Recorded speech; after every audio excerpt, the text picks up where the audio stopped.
Hi there, welcome to my very first Minecraft video.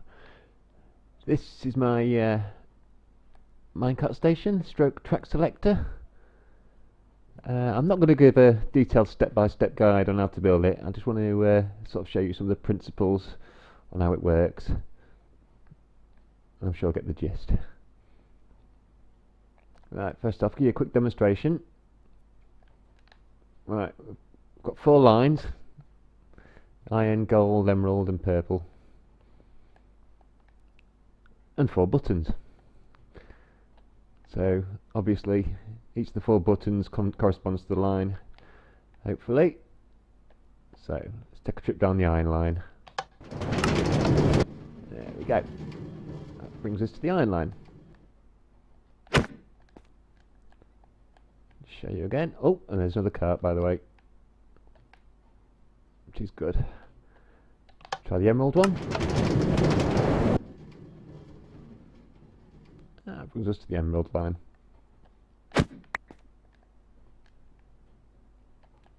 Very clever. Right, first thing I'll show you is I'll start with the launch pad. That's where it all begins. That's where the whole design of this station emanated from, actually. Just making this. So I'll just pop over it.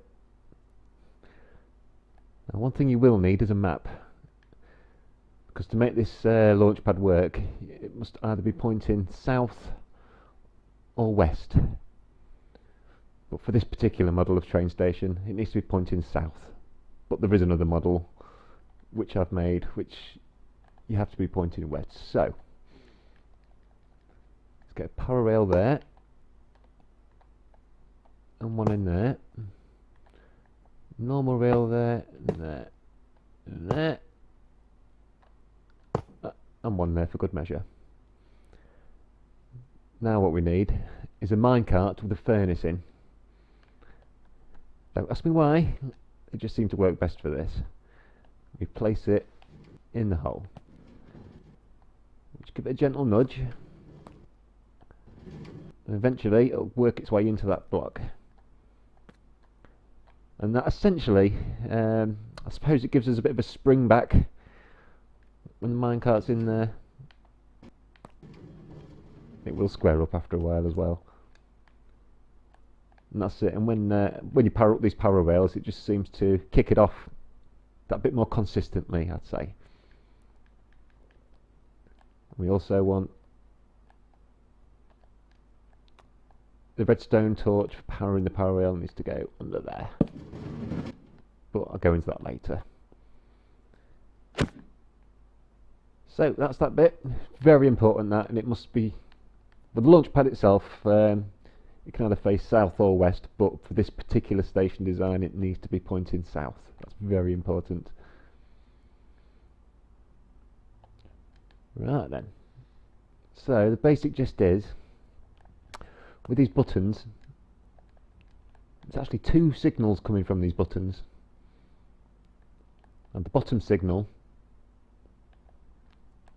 goes to these repeaters here,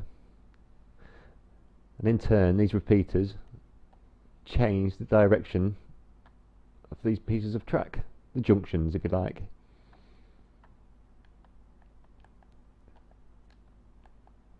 Now it's a very it's almost like a staggered signal. If I take this out, I'll show you. So then I press, get it into view, I press that, get near it, you just watch the junctions.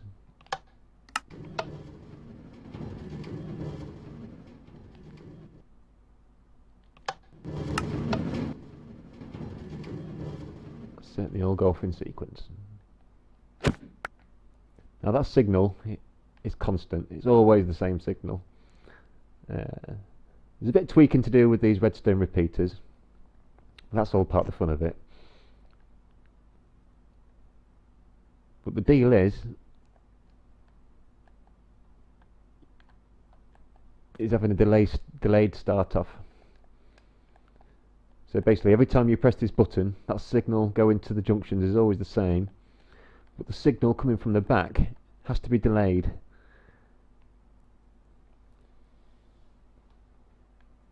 So basically, the further away the junction is, the more of a delay in a start-off time you need. If that makes sense. So basically, the further away the track, the longer the delay. So obviously with the first junction, we've got no repeat. No, there's no repeater there, so there's no delay. The second one, which is over here, is a repeater, which gives it a bit of delay. A bit more delay there, and a bit more delay there.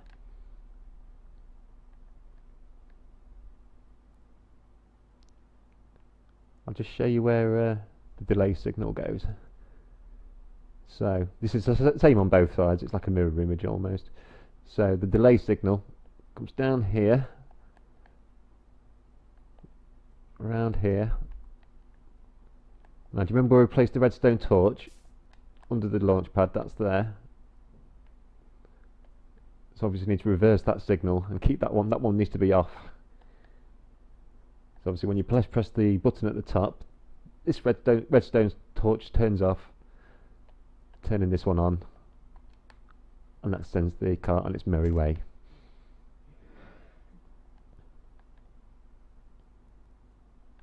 Right, just for the purpose of this, I'm just going to set this, I've got a bit of a return loop here so you can see some of the other mechanisms working. Let's have a look. There we go, that just goes up to the top and back round again. Let's have a look. Right, so off it goes. Got the purple one. Round, back round again. It comes back into the station. Back round here. And back in again. Now you'd imagine, in theory, you'd be arriving from another station coming down here. But I'll go into that later. Right, let's try and show you again.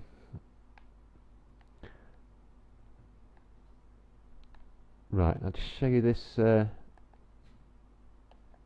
this detector rail here. Now that detector rail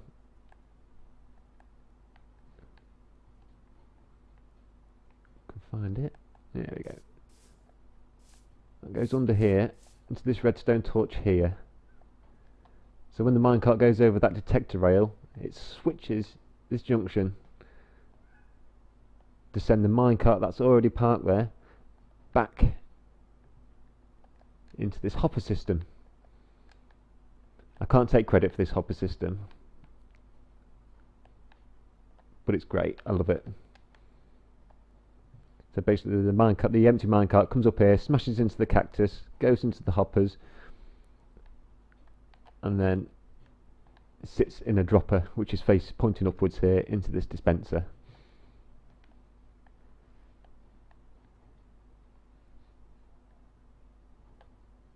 Now every time I press this button, a signal goes up there and another one pops out.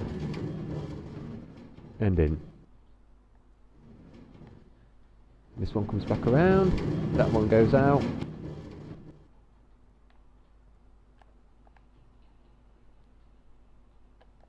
Now these hoppers are actually rammed full of minecarts, so there's I don't know, there's about 20 minecarts in there altogether.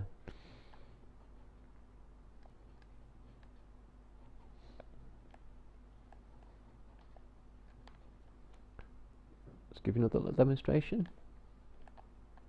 Press this purple one again. Up it goes.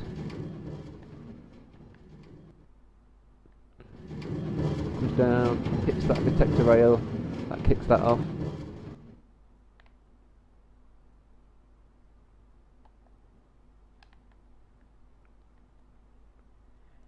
Now there's only 4 rails on here, 4 outlets, but it's very much extendable. You can keep going and keep going.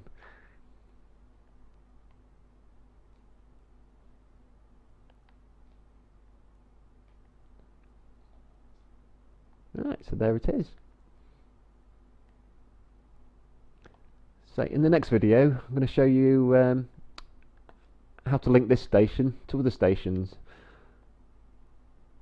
Of course, by doing that, basically every station is a clone of itself, and you can get to every station from every station, if that makes sense, creating a massive rail network.